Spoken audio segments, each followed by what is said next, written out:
The United States is now in a full-blown race with China to return to the moon, and the margin for victory is razor thin. 100% believe we are in a race right now against China, and the difference between success and failure is months.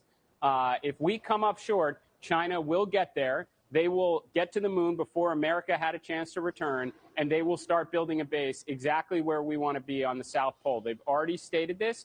It's why we can't lose. We can't fall behind. Working alongside our partners at SpaceX and Blue Origin, Boeing and Lockheed to get on the game, start moving very fast, launch moon rockets, return to the moon, build the base. China's space program has been moving fast, conducting more than 90 orbital launches. That is a national record, and making major investments in its commercial space sector. The United States is working with private companies like SpaceX, Blue Origin, Boeing, and Lockheed Martin to eventually build a permanent lunar base, because whoever has the strongest presence beyond Earth could shape the rules of the next frontier. And this is all about first mover advantage. You know, maybe 50 years ago, Steve, you would think that we would never be at this point. But in fact, we are here.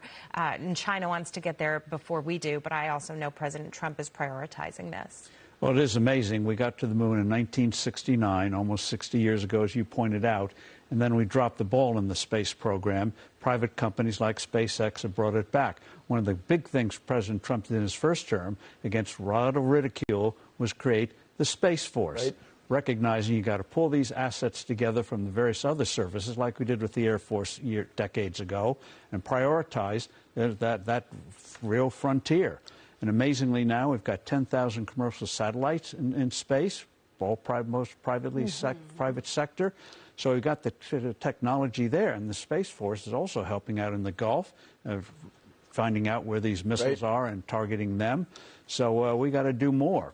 And give kudos to a person I know, Barbara Barrett, who was Air Force Secretary and pushed the creation of the Space Force in President Trump's first term.